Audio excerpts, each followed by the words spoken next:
10 stacks for your head, girl. Nothing lesser.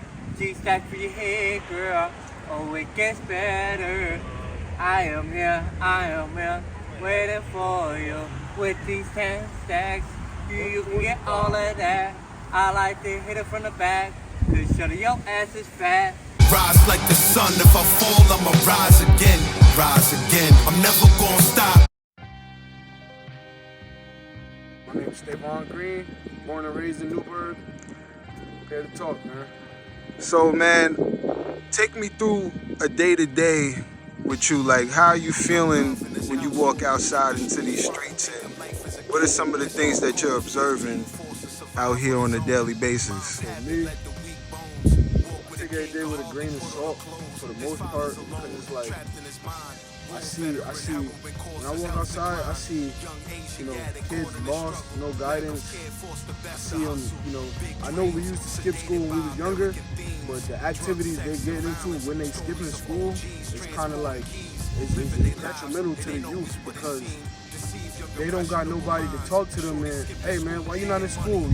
Ain't no more of that no more. You don't see no more of that. So they just senselessly roaming, looking for something. And if you don't find nothing, it leads to trouble. So that's really what I'm seeing when I come outside every day. Me, how I take that in, I try to be the voice. I know when I was a kid, I was thankful to have a couple people, keep me straight. I had some of them OGs that'll check you and then call your mom, you know what I mean? Like stuff like that. So now I say, me, I try to, when I see the kids, I try to see what they doing, like what y'all got going on today. Try to have a dialogue with them so I can really understand what they going through, because what they going through now is way different than what we was going through when we were kids. So I try to talk to them as much as I can, man. So when you were growing up, what was it like, and what did you see, and can you compare that to the lifestyle of the kids coming up now in comparison to when you were a kid? Okay, so when I was a kid, there wasn't no, from the heights, you can't come to the south side. It wasn't like that. It was like, we all grew up together, we all played football together, or, sports. We had the mount, stuff like that keep us together.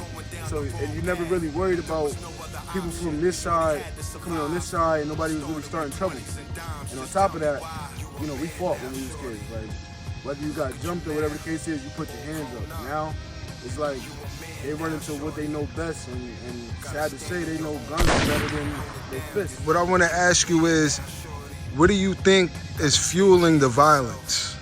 What do you think is, like, internally, mentally, what do you think makes a person capable? It's one thing to pick up a gun, but to actually shoot someone and kill them, what do you think fuels that? Where is it coming from that makes a person capable to be able to do that? I think it's a mixture of things. I think you got circumstances mixed with, like pills, drugs, kids is tripping out on these different drugs, experimenting, and rage and anger from them, trauma they went through when they was a kid, and they feel like nobody hears them. So the only way they gonna let it out is to quote unquote make people feel me. That's what I hear, kids be saying that about, like, nah, they gonna feel me, they gonna feel me. So I feel like that's PTSD, that's like not PTSD, that's trauma that they going through, that they don't got nobody to speak to when they going through it. So they react out in the most craziest way, because they think that's what's gonna get them, more popular, I guess, more known or popular, like popularity contest. So you think it's for a reputation? Yeah, it's for a reputation mixed with some anger in it. So it's like anger and rage. Anger and rage and pain. And pain, yeah. Like we would phrase it as putting in pain on the next man because you feel like you're so hurt. Exactly. That's what's making you capable. Yes. Because from my experience, I could only see that you will be able to take another person's life only if you was in a dark place, in the depths of the dark, to that extent to where you could do something to that point of no return. Yes, and I feel like there's no regard for life at that point. Like, they don't care if they live or die when they get to that point, and it's sad, bro. It's sad. Like, these kids, and they don't know their potential. I see so much potential in them, and then it's like a switch just shuts off and they take it to a whole nother route instead of, you know, pursuing what they was good at or what they had a chance in. So, do you think that what would be some of the solutions? Do you think, like, where could people step in? Because if you stop and you want to approach them and speak to them, they'll listen. If they see you doing something, they want to come along and follow in your footsteps. So what do you think is going to be those things that make someone go another route? I say the main thing would be leadership first. Leadership first. It got to start with, you know, my generation and up. Because I feel like I noticed that, like I said, I grew up in that era of like watching that change from, you know, fighting to people getting jumped, and then you got weapons coming out. I grew up in the change of the era. So it's like, I feel like it's gonna take leadership first. It's gonna take speaking from past experiences, stuff that, you know, we got as adults, you know, we got as young male adults, we got deep pain that we hide in too. But if we could speak about ours to these younger kids and let them know, like, look, I went through this and I took this route and this is where I'm at today, opposed to, you know, the other route. So it's going to take a little bit of leadership, it's going to take some guidance, and it's going to take some conversation with the kids, man. It's going to take some deep conversation. Have you ever heard of a school to prison pipeline? School to prison pipeline? No, but I feel like I could put 2 and 2 together. What do you think that I means? feel like that's basically letting us know, like, school is kind of setting you up for prison lifestyle and stuff like that. Like, because I noticed that when I was a kid, like, the lunch food, the food they give you in lunch, how the trays are set up, how you move in the hallway from, you know, one class to another, you got to be a certain way. You can't wear certain things or do certain things. So I feel like that's already the key to, you know, that's already the start to, like, prison era, not prison era, prison lifestyle. There's one thing I will say is that based off of your level of knowledge, wisdom, understanding, overstanding, and understanding, that would propel you to do more things on a higher frequency. That would cause you to behave more in a civilized manner. That would cause you to react differently and express yourself differently other than turn into violence. So and I'm also, not to cut you off, but I'm glad to say, like, you know, I'm one of the kids, I was one of the kids, like, I look at stuff as a lesson and I learn from it. I never saw somebody doing something that I knew was kind of, you know, out there, even though it was probably making them some quick money. I never said, like, yo, I'm about to do that too, because I see the long run of what happens. I'm like, I go this way, you know what I mean? So I was kind of, you know, go with your gut. I was one of those kids that would go with my gut. If I feel like the situation was wrong, I was leaving. But I saw people, you know, stuck in that mold, man. Saw people stuck in that mold, man.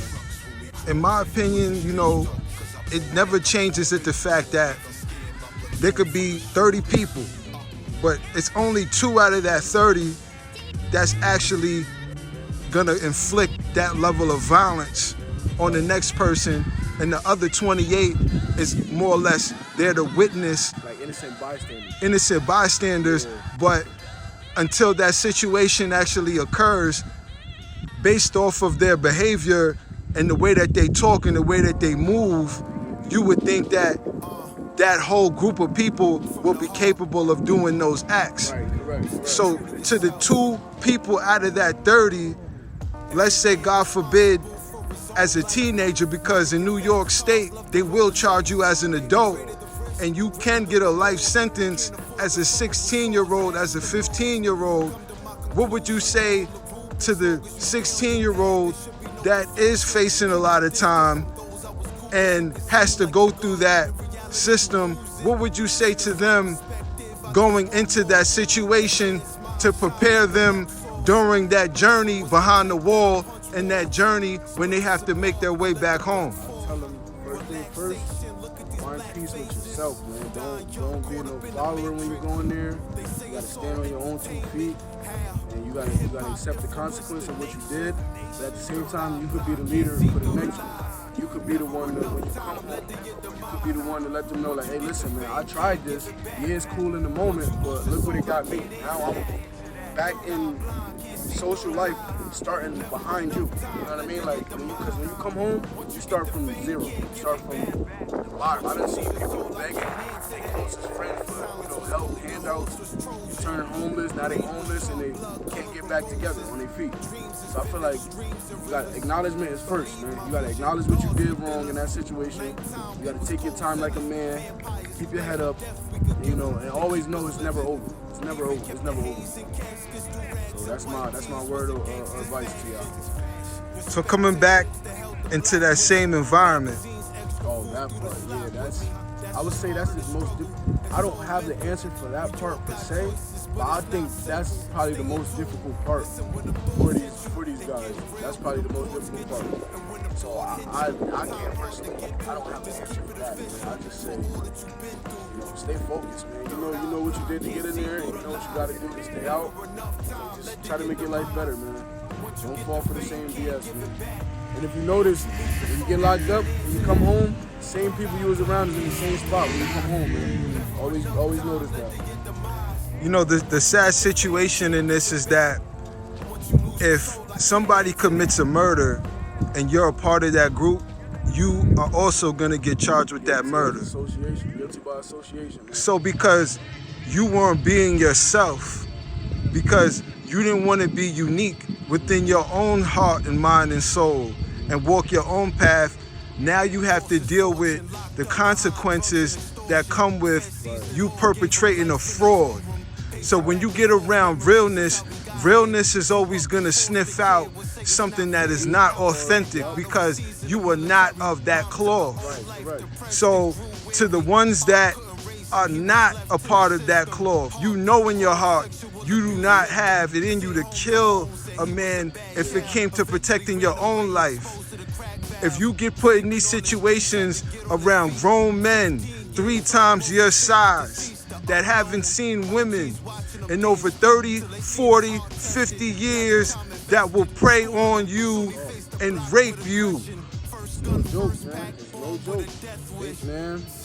To the ones that are not capable, be yourself. if you know Stay in your lane, be yourself. in your heart that is not you, what do you have to say to those headed down that path that feel like they have to fit in? I would say, be yourself, for one. For two, most of these people that get rich and famous, whatever, they're themselves, no matter what's going on around them. And people respect them for it. So don't think you gotta do what the next person doing to get some respect or get some clout like they say.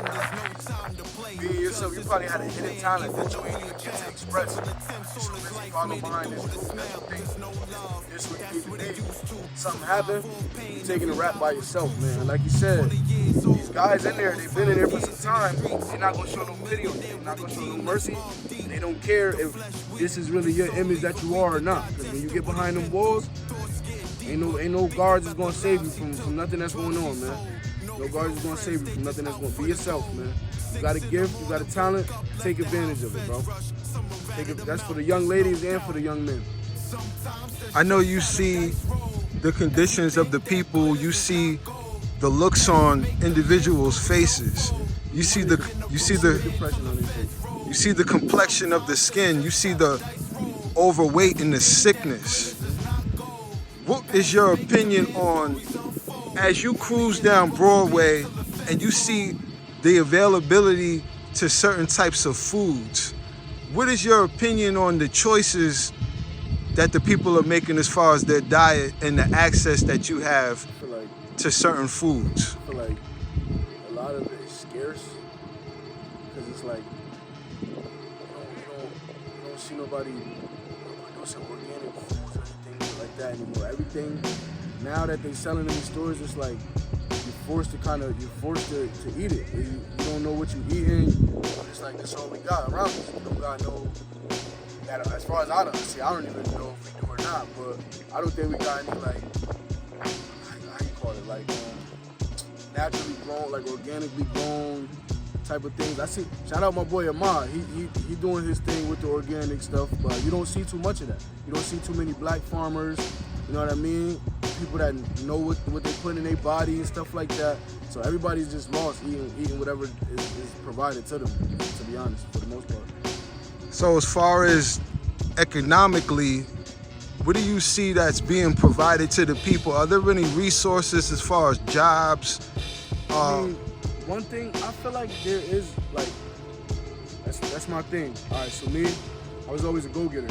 So I feel like there's jobs out here. Like, you just got to be willing to sit down with yourself and make that decision. Like, listen, like, this might not be the quickest and most money that I'm gonna make, but this is what's gonna keep me grounded. This is what's gonna pay my bills. It takes discipline and it take the right mind state to accept these jobs, for one. Because some people, their pride is too high. They see these people with this type of, Balenciagas or this or that, and they want to try to, like, keep up. Me, run your own race. You know what I mean? Everybody got their own life. You can't live the same lifestyle as everybody else. So there's jobs out here, man. You got to just put your pride away and be willing to work these jobs, man.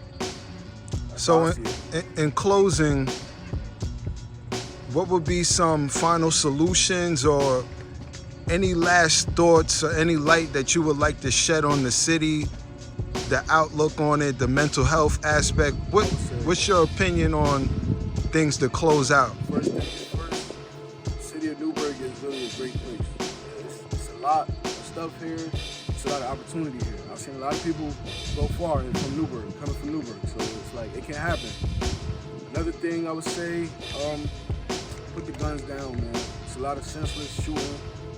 Take it back in the day, man. You got a problem with somebody, meet up somewhere, just you and him, throw some gloves on, man. Stop this senseless killing and all this shooting. And especially, y'all don't know how to shoot guns. Y'all just running around shooting people for no reason.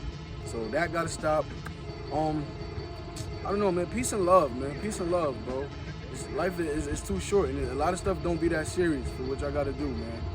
So be humble, man. Be men, be young men and women, be young kings and queens, man. Be great, man. Peace and love.